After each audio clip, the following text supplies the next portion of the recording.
Hi, welcome to the Delimiter Podcast. In this episode, I had the pleasure of talking to Luka.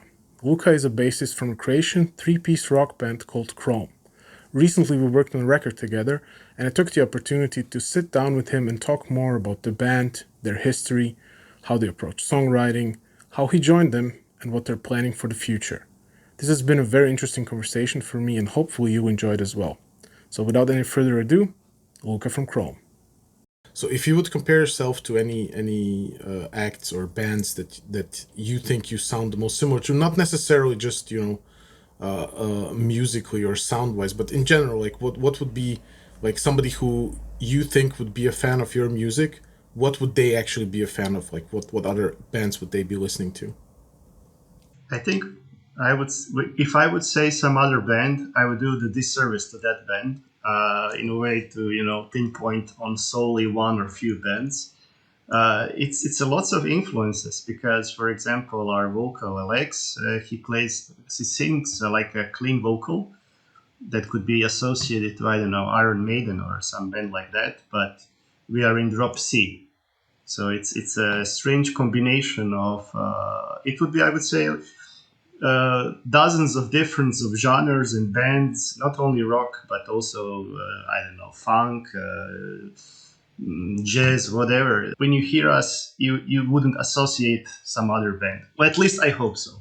Would you say? Oh, I mean, that's kind of a goal of every band in a way, that you don't want to necessarily be categorized. Oh, we are the new Linkin Park. We are the copy of Metallica or something. So when you say because obviously all the elements that made kind of a unique rock sound, I would say, but there are like sections where you can hear it's fairly going hard in a sense. It's like a very chuggy part where you're like, oh, this is all almost going into a realm of like straight groove kind of metal thing, and then it turns back into, like, I would say, like a radio friendly rockish thing. But by that I don't necessarily mean like a pop chorus.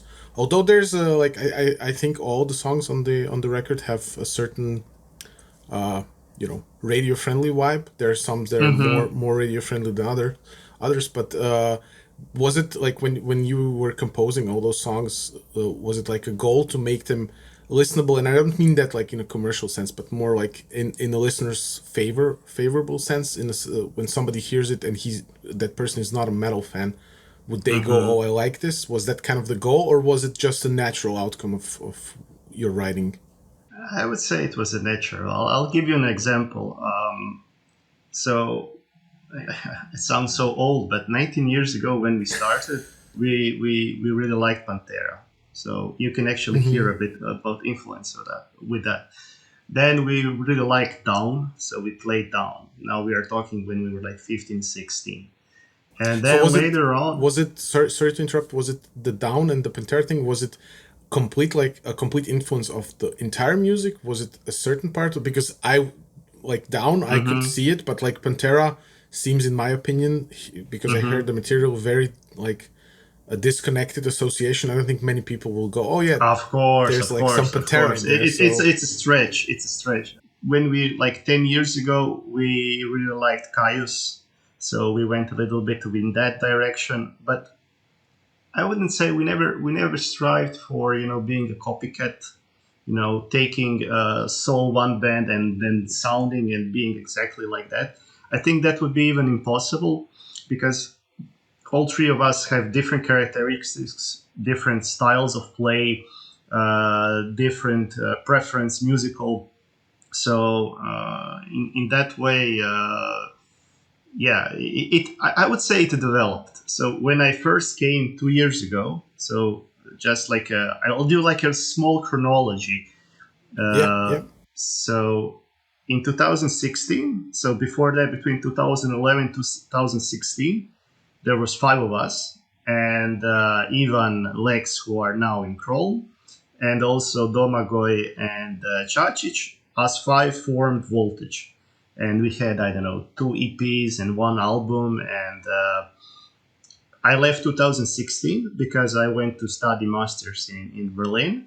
They continued up until 2018. Then they dissolved. Under voltage, so they were Under together. voltage, yeah. They had So a they different. con- They had replacement for you, or did they just decide? yeah. Hrvoje Knežević Oh yeah. was my replacement. He played for like 2 years. So after that, the band collapsed. You know how such is life. It had like 6-7 years of lifespan, and then in 2022, I came back in 2019.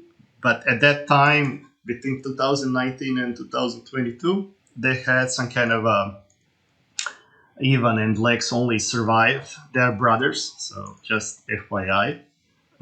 So they played with a couple of different people, but they play something like a symphonic metal, some symphonic rock, whatever it is. So then they asked me, would I like to play bass in that band? I said maybe, but deep down I knew that I don't want to play that. I really didn't like the type of music they were playing.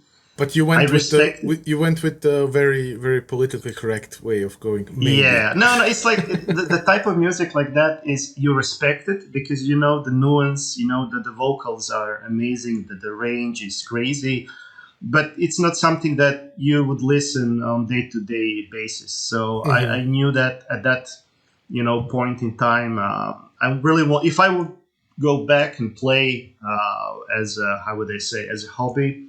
As a way to fulfill your day or a week or whatever, it should be something that I enjoy, I like. So in 2022, that band Echoes, I think it was the name. It was it collapsed, and then only Derzislav slash Lex is the same guy, and Ivan stayed. And they asked me, Luka, would you like to come and play?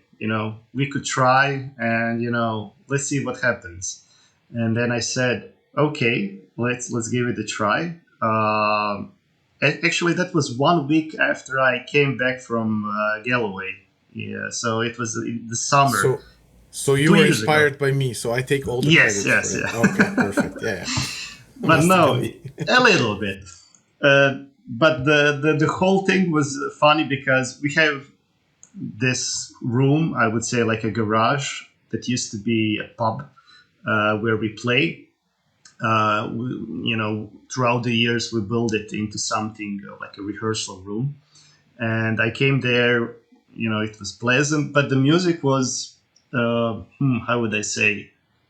I don't know. It was more death metal than not. To me, it was surprising. Yeah. For everybody who's listening, death metal, once you listen to what actually came out at this point or what's coming out, is the furthest from. It's definitely not death metal, and I knew it sounded very raw with drums, and it sounded very raw with guitars and bass, everything, and the vocals are more like towards the screaming. So at first I was like, I'm not sure if I want to do that.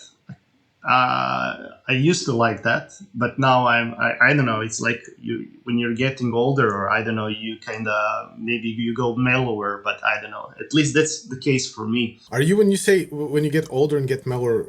Are you listening to aggressive music now, or was that your main type of music that you were listening to when you were younger? I mean, like 10, 15 years ago for sure. But okay. I don't know, last 5 years or so, I still listen to Tool, I still listen to Death, but that's basically it. What are your like current? I'm really interested because I noticed on myself that I do like the older I get, the more aggressive stuff I like, which is not typically what people Reverse. do. Although at the same time I prefer and like pop music as well. So I did listen to pop music when I was younger, but I'm interested in your case, like. Are you turning to like more like less aggressive music in a sense, just like in the metal sense, less aggressive, or are you going into like some weird directions of like fusion or something that's very far out in sense, so more like technical instrumental stuff, or is it just in general you're just more laid back and listen to like pop rock, radio rock, or what would be the direction that you're kind of gravitating to now? I think it's strange because I understand what you want to say. So when I'm listening to something, it's totally different than what I play. It's like when you're playing in a band, you really enjoy playing rock and metal. I don't know, it's super enjoyable. But when you're alone, when you wanna, I don't know, relax, then I sometimes even listen to like it's a weird genre, but this like dream pop, or I don't know, what's the name of the whole genre? 80s influenced electronics, whatever. Synthwave. Synthwave. Yeah. Yeah. I would say that constitutes probably like 50% of what I listen. But what I listen and what I play does correlate, but like not like one through another. Plus, in our band, we listen to similar music, but not like 100% similar music, or like exactly the same. So it changes and it evolves, I would say. Do you feel like the music you listen to, is it an inspirational thing? Not necessarily like in terms of playing bass or playing an instrument, but is it inspirational in kind of construction and vibe of things you're listening to, or is it more for you now as like a relaxation thing, or like as a passive thing of listening to music? Because I know a lot of people who are musicians that actively listen to music to get inspired or to kind of draw energy from. So is that the same in your case, or is it kind of a different thing? Well, what I noticed in the last 2 years, I've been listening to music in different way. So when I'm listening to Tool, I enjoy. For me, it's very important to enjoy actual music, not just listening, just to listen it. But now I'm actually like focusing as well. That's interesting part of a bridge, or that's this interesting, drum part or a vocal part. So you're kind of breaking it down when you're listening to let's say Tool in this case. You kind of yeah, go and yeah, analyze yeah, it more. for sure. I mean, I always did that, but throughout the years, it just evolved. What's interesting? So when I first came into band, there was only three of us, and then after like brief while, Bishchan came. He used to be a vocalist in Voltage, so we used to play together. So he really kind of helped shape the band. He used to have this harsh voice in the previous band, but now he went more like I would say clean, and I would say that influenced the band like moving forward. And Was he the only vocalist at that point, or? at that point, yeah, but Lex really liked to sing.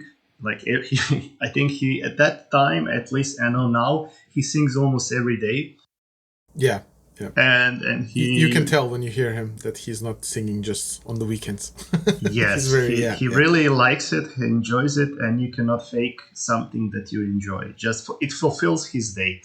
So he was at first he was a back vocal, and then after a year and a half, at one point we had like 16 songs, like lots of songs. We just produced lots of songs, and at the same time, Bishchan, told us, maybe this is not for me, and then we split, and then we became like a trio.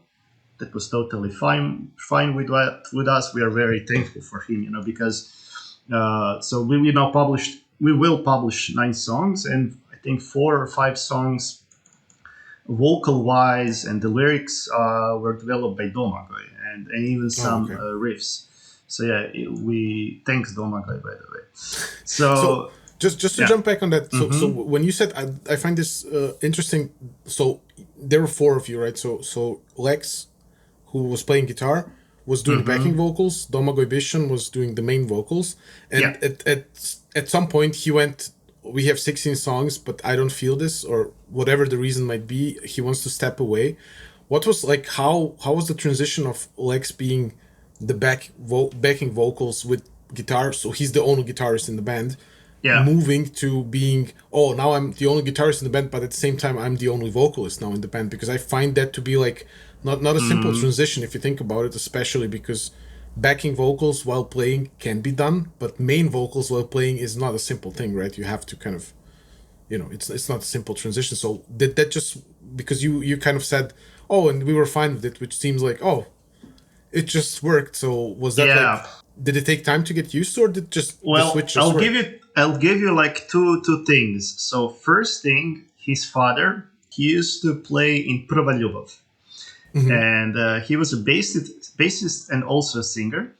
And what's fascinating, that was like the first Yugoslavian, I would say, like a boy band rock. Like those. I think they developed like their band was founded in the 70s, and they were all teen. And at that time, they were I would say like a celebrity. They played in Belgrade Hmm. on Hippodrome in front of 100,000 people because they were with Iron Maiden. So Iron Maiden came and they invited them. So it was Wait, that was when yeah, in the I think late. 70s. I Okay. think it was either like late 70s or early 80s. That era Oh my God, when you Iron Maiden wait. is really. Yeah. You kind of forget that they're existing. What is it now? 40, 50 years? Yes, Oh my they're, God, they're yeah, yeah. quite old. So they played together. So both Ivan and Lex are brothers, Hmm. and kind of I would say they were influenced a lot by their father. Because he was also singing and playing. So that's like one reason why it's kind of so smoothless for Lex to sing and play. You could say like a genetics, but secondly, he works really hard. So regarding the transition from just back vocals and guitar to main vocals and guitar, it was smooth as it gets. At one point, we were thinking like, oh, okay, we don't have any back vocals. That kind of sucks. Then I even tried like maybe I should like try singing, but that doesn't work. We asked Ivan, "Do you want to sing?" No, okay, we're going to leave it at that for now. But yeah, maybe one day we'll either add a new person or some of us will continue learning to sing. But it's very hard to be back vocal to Lex because his vocal range is he goes from really low to high in within a Oh yeah, second. yeah. So yeah, I can't do that. Oh yeah. So I mean, yeah, it is a bit of a let's say a level up I'm when you grateful. play live and you have a backing vocal Yeah, that's a live backing vocal. But I can also understand specifically for this scenario where it's three of you and his vocal range is definitely not the typical vocal range. Doing backing yeah. vocals and that can I would understand being difficult for a live setting. So yeah. Our whole shtick is we meet once per week, every Sunday. We play for 4 hours, but it's not only playing. It's like really we are enjoying. We are talking. And what's really important for us while we are playing, we are filming ourselves when we are having a new song or there's a new part. So even though we have only 1 week, we have a week where we think about the new song or some different aspects. So we used to have much more frequent, the rehearsals. Then we noticed we don't need that at this point. It was perfectly fine if it was like once per week, but more like concentrated. Hmm. So that enabled us to digest new riffs, new ideas, and the main importance, us and 10 years ago in our previous band is that once we actually make a riff, once we make a song, quite often, more often than not, we are going back to that song. So we are trying to attack it from multiple angles. How if there's something illogical, whether it's some instrument or some part, we are like looking how we could make it better. Could you give me like now that you're mentioning it, the songwriting aspect? So, give me like a more in-depth dive of how do you come up with songs, and because you're one of those bands, from my understanding, that doesn't write at home, like in a sense of guitar profiles, and I'm gonna send it over. You're more like we're writing it when we're together because that's how you kind of feel out what's happening, and then Hmm. you're kind of refining it as you go through weeks by listening back to all those recordings. So how does that work for you exactly as a band? Yeah, so I would say there used to be like three main streams of how would I say song making. So one would be from Domagoj, one would be from Lex, and one would be from me. And Ivan's role would be, since he's on drums, once we actually show the riffs or the song, he would be the one who directs it, because the drums are so powerful that once you actually hear it, the next part comes really naturally most of the time. It's not like 100% bulletproof idea. But let's say the Lex comes with an idea. It's really important for us to establish whether that's only a riff idea or whether that's a song idea, because we notice that if a person comes with an idea, I think I have something, then you would be more prone to give some other input, or we could do it like that or like that. But if somebody goes with an idea, have an idea for a song, like from start to finish, for us it was we didn't even communicate it. It's like known, like let that person tell you everything, and then after he tells you all the information, we try what he wanted to do. Then we input different aspects, and the ego of I'm doing it, it's my song, it doesn't exist. It's like a very camaraderie environment. But yeah, so if Lex comes, he usually comes with the riff. We never start with the vocals. Vocals always, actually, two songs started with the vocal idea.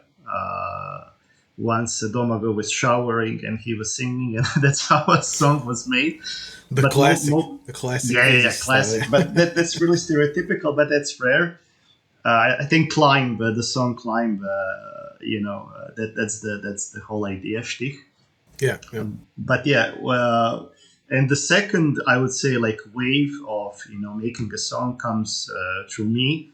I usually have like some kind of a bass line, and usually build upon it. And usually comes, I rarely come with like a complete song. It happens every once in a while, but mostly like I have an idea for a riff, and we're looking at in what scale it is. Maybe we could and we are also in my previous band, everything was in C scale, or E standard, if you're looking from the standard point of view. And now we're trying not to, that not all songs are in the same key. So not everything is on empty guitar string. Yeah, yeah. Okay, yeah, I get it. So it sounds boring after a while, because all, let's say, 10 songs that we used to have in our previous band, it sounded boring after a while because it sounded the same. Yeah. So in that sense, like the idea, like you said, you have an idea and then you bring it. So would it is it the ideas that you come up with? You kind of feel free for them to be dissected and destroyed and pulled apart by the others in the band if you come over. So you kind of, is that like something that you think is happening because it's only the three of you? So when you bring an idea, there are only two other people, or would you kind of prefer that and expect that to be a thing if you had, like you mentioned, maybe somebody else joins the band and does the backing vocals? Would that person then, like, would you feel if the number goes up, it's becoming more difficult, or do you think that's the way that the band works? Yeah, of course. I mean, the less people are and the more cohesion there is, the things just go like super fast. But also we have like a voting system. In most cases, Democracy. Let's go. Yeah. If there's like rarely it happens, but if there's like two riffs for the same part, or some small things or big things, we go for a vote, and it's mostly unanimous because we can all hear the same. But on rare occasions we don't, so then we go by democracy. But when Domago was with us, I wouldn't say that prevented us in creative things. But trees, how would I say? It's much easier. It flows, and plus, when you're playing with someone almost 20 years. I mean, it's not consecutive, but after 20 years, I would say like 10 years we played, continuously. Things get much easier with time. So quite often what happens when I come like with an idea for a song, uh, it takes them maybe like 10 minutes. They already, I don't even have to tell them what they have to Mm-hmm. do, what was the vision, what they already hear. They already know, understand some kind of a style that we play, that we enjoy, and just go smoothly. But that's not always the case. So if you're looking like 9 songs that we have, Mantra, Long Rest, and I don't know what other song, Fire. All those songs, I think they had at least 7 or 8 different versions of the same song. Up Oh, until we didn't reach. they were Yeah. not like fast writing song. You had like time. Oh yeah, it How took. long did it take, like in general, for this album to come together? So it went, I would say, in batches. So in first half year, we produced lots of songs, but we didn't like the quality. Eventually, at first, we're like super excited, but once you're super excited, that feeling goes away, and then you're back into rational mode, and then you say, maybe 2 songs out of all these are actually great that you want Mm-hmm. to play in public, and then we had a really slow, I would say, first year and a half of progressing, and then last half a year we did, I would say, like 60% of all the progress. And what we actually implemented some, they kind of laughed at me, but we implemented some like project management tools. I think that's It, good. I like that. I like that. Yeah. yeah, because what I noticed, we were circling quite often. We came to rehearsal, and then we played the circle of the songs that we had, and then what next? Maybe somebody has a riff and we do that. And the more smarter way that we notice is, if there's like a part, even if it's lasts for 1 second or 30 seconds, that's kind of shaky, Yeah. just focus on that the whole like 4 hours, and then up So until you're satisfied, then move on. That's why some parts had like 8, 9 versions up until we were like, okay, this is great. I have two questions on that. So or connected to that. So that means that, like, what happens if there's a song that you're like, you have like that mode where you said we produced a lot of songs, but they were not like fully fleshed out songs. You had like ideas, or let's say like structures. Are there songs that you go through and then at some point you go, oh, this song just doesn't work, and do you shelve it, throw it away, or do all songs kind of make it at the end, like you kind of turn them into a finished song? Or are there songs where you just go, this one's not going to work, we'll just drop this one and focus on the We next? have like there's actually a folder name. I don't know. It's like a data dump or something like song collection or something like that, scripts or something like that. So, Mm-hmm. but every once in a while we actually go there, and there's at least 20 riffs over there. And then we realized, maybe this wasn't that bad of a riff. This actually sounds really great. And every time thankfully, this didn't have happen ever. But whenever we think that some riff or some song or some aspect of a song sounds like something that already exists, we scrape it, Mm-hmm. even if it's like slightly. It seems like a disservice, to do all the songs, honestly, and how would I say, trying to, not be a copycat, trying to do something new, that you cheat like with some aspect of a song. You can be. We are definitely influenced by different bands, but the influence and copying, it's like two. It's very very separate. I also think like you're in a unique position where your band is very I would use this term, but not in a negative way, simple, in a way where Mm-hmm. it's not going to be like indulging in your own like technical capabilities. Oh, look at me, look what I can do. It's more like Yeah. this is a song, and we wanted to write a song that makes sense and that has a structure and has a great chorus and everything.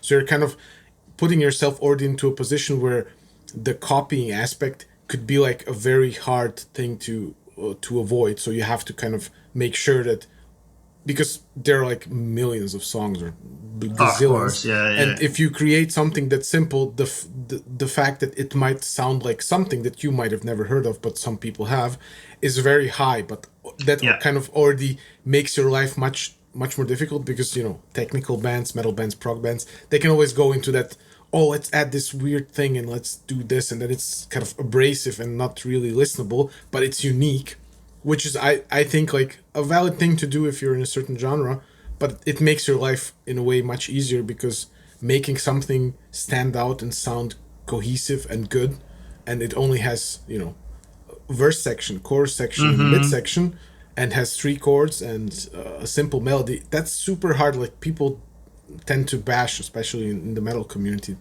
the pop world, which makes sense because a lot of things sound very similar. But once you kind of analyze some of the big pop songs, you go and realize, oh my god, this is so hard to make. If you try to make it, it has only Mm-hmm. three chords, and it's 2.5 minutes. But if you try and make something like that, it sounds like ass. How did they manage to make it? And it's like it's a fine craft and a fine art. And I think, yeah, in your case, it's super hard to kind of make something stand out and not be a copy of something else when it's a Oh simple yeah. form. Which leads me into the second question that I actually wanted to ask. How did you guys come to the point where, because I find that to be a very hard thing when you're in a band, especially in a like rock metal band, the ego thing. And I don't mean the ego thing as a personality, but Mm-hmm. as instrumentalist in a band. So the drummer wanting to have fills all the time, the bassist wanting to have like, oh, I want to look at me, what I can do this and these techniques, and obviously the guitarist, look at how much solos I can put in a song. How did you kind of get to a point, or how come that you guys are not forcing like your technical prowess? So look at me, look what I Yeah, can do. I How did think it it's a come to drop character. that? Yeah, I understand. I think it's a character wise. All like Ivan is a modest person. Even if he's listening, he would be like, "No, no, I'm not shy. I just kidding." He is modest. He knows it. And Don't Lex make him actually, don't make him feel bad when he's listening to the intro. yeah, but yeah, Lex, who actually has some kind of a pedigree, or I would say like credibility to be, an egomaniac, because he really plays well guitar and sings. No, no, I never felt with him. What's interesting, I played like in 15 bands, and the only person initially with who actually wanted to play with me, who understood me, was Lex. Because whenever I was in other bands and I had like an idea for a song, on a bass it sounds a little bit dull. Plus, when I was younger, I wouldn't say I was such a great bassist, so I would say that didn't help as well. But the only person who could circumvent that, misfortune of me not playing that well, was Lex, because he was looking at it from a point of view of a character. Hmm. We fit with one another, and then later on, Ivan came, and he also fit quite well. So it was quite natural that we built some kind of a culture where the best idea survives, the best idea comes forth. Because in other bands that I had a rocky experience, that wouldn't the meritocracy behind the whole idea wouldn't survive. It usually there was like a main person, and Hmm. then everything went through this. Sometimes it's really draining every Sunday to you're playing a rehearsal, and now we are looking at each aspect of a song. How is there like a hole, is there something wrong? Thankfully, for the last 2 months, we stopped with that Hmm. for like 3 months, because we focused mostly with you on working and on mixing and stuff. But soon we'll continue, working on second album and so forth. But yeah, this whole ego thing, I don't know. You should have some ego. You shouldn't be like, yes man for sure. Yeah. Yeah. But at some point, if you understand that you are losing more and you are not able to receive criticism, there's just no room for growth. And Yeah, absolutely, and it also hinders the craft in itself, in a yeah, sense. Like creating and forcing your idea is kind of especially if exactly. you have no perspective, because your idea might be really stupid, and if you Yes, don't see it, yes. you'll make everything seem stupid. Yeah, yeah, And what you actually want to build environment is environment where you should feel comfortable being stupid, or that idea is stupid, because if you do not build with your close buddies environment where you could fail, where you put a riff that doesn't have an emotion, or nothing, or the idea is lazy, then you will start not contributing eventually.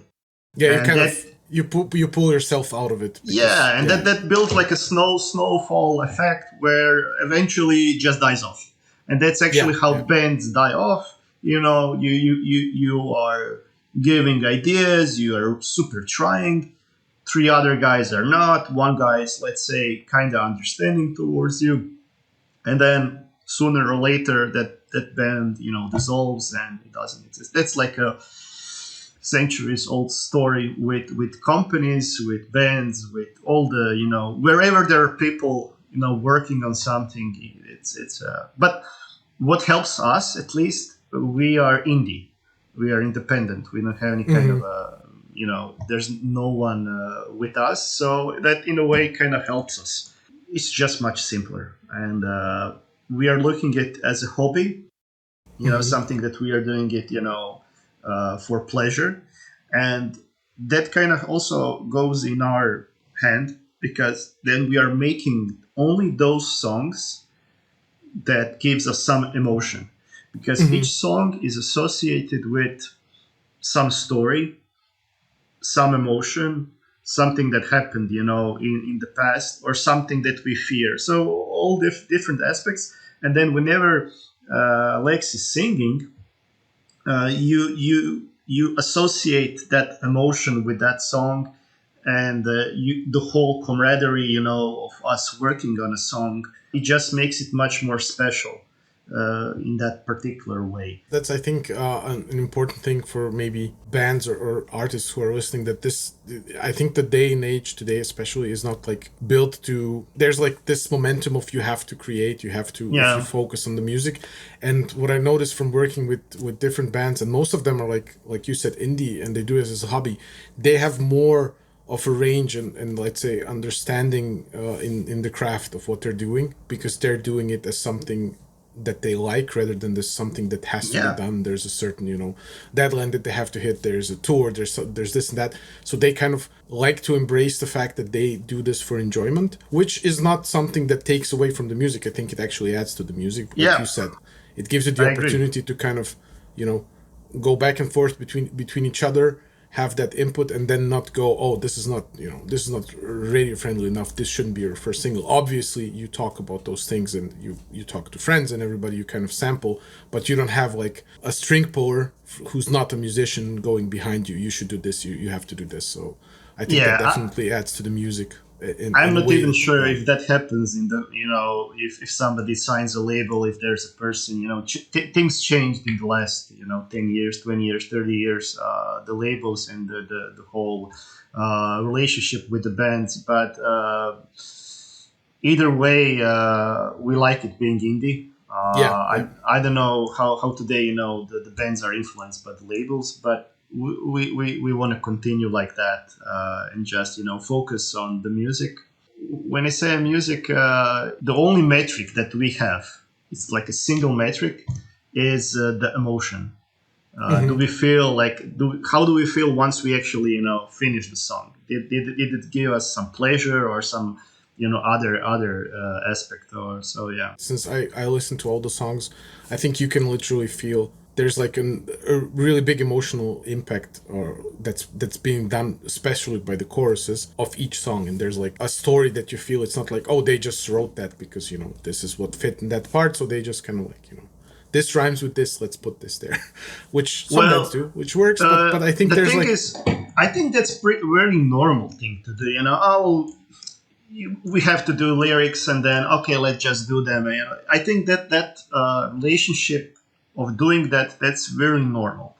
Yeah. But once you actually kind of are in a position, okay, now I actually have to do it, right? Then you switch kind of, okay, I want to make it meaningful. I want to do it. Yes. Yes. But Yeah. if you Yeah. are asking someone, I don't know, in the morning, could you please like we need to like write lyrics? It's like ah. But the most lyrics are actually done by Bishan, so like 4 or 5, and Lex. So I tried something like with lyrics, and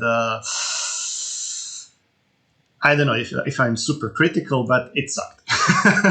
I didn't like it. It was so I mean, if you there, didn't like it, then it's, if you don't like it, yeah. there's no point in pushing it. But Yeah, yeah. I might add even I might add some like a word or some phrase, but 99% comes from Dutchesman Lex. So one song he dedicated to his son, and I really like doing things like that. Okay, why not? It doesn't have his name, but we all know that that song is dedicated to him. So I think it has like when people hear it, they'll feel the connection, and it's a surprising song. I would say, especially the second part. yeah. People might not expect that. Yeah. And So what's also yeah, no, what go I ahead. also like, each song will be a different meaning, since not everybody has the context behind each Yeah. song, so that's also perfectly fine. Yeah, the interpretation is open. So there's a new album coming out, or let's say this is the first album since your band name is Crolm now. You're no longer called Voltage, and Yeah, the new album is coming out, so it's called Cave Dweller yeah. So we're gonna present our first song on the 1st of October, and then this year. So that's each 2024. Yes. yes, this year, and then every month we're gonna publish a new song. So from the 1st of October up until I think like June, every month people could hear one song, and yeah, we're super excited. The first song is "Afraid." We are not afraid, but but yeah, we really like that song. It's kind of in the middle. It's a good cross section of the entire album. Yes, I think that's like a good overview. We wouldn't want to put the extremes in. Let's say that there are extremes. You can look at it like that. We didn't want to put them as first. You kind of okay. If you listen to this song, you kind of get the feeling like in what direction we are going. Yeah. So people can find you on social media. So I assume there's an Instagram account, there's a Facebook account. Is there a TikTok account that's going to be available as well? No, there won't be a TikTok, but there will be No Instagram, there TikTok. will be Facebook. There's a YouTube channel, so you're gonna publish videos. It will be like musical videos, or it will just be visualizers or So lyric thanks to videos. Matea, Oh yeah, that's thanks to true. Matea, we're gonna have like a lyric videos. So there will be some like interaction. We are super happy. The way it looks, it's not too straightforward. It is straightforward. It's pleasant to watch. That is what we actually wanted to do. So we have lyric videos. We're gonna also publish on Spotify. We'll be on different avenues. So And I assume publish on Spotify. You will also publish like on all other streaming platforms. You're going to yeah, of distribute. Yeah, course, yeah, perfect. But Okay. quite frankly, what we are using, it's mostly YouTube and Spotify. So, but yeah, there Yeah, are yeah. other. We're going to publish on others, but yeah, at the end of the day, that's like the majority. Okay, so yeah, I think we're gonna wrap it up. I want to say a big thank you for coming out and doing this, pilot episode. I'm really Thanks, happy man. that we got to discuss, the background. Although I worked on it, I didn't know all the things that we discussed, and especially the songwriting process, which I'm always interested in. So thank you for taking the time talking to me, and yeah, I'm gonna leave all the links in the description of the video that will link to all the stuff that we discussed. Crolm, the band, so it's CROLM, and there's gonna be songs dropping every month, starting October 1st with the first single alone. And yeah, thanks for being here. Anything else you want to add to the end of No, the nothing interview? much. Thanks, Yots, and it was really a pleasure. And thank you for showing the interest. That it was a great experience. Thanks. Likewise, man. Thanks for coming again, and pleasure talking to you.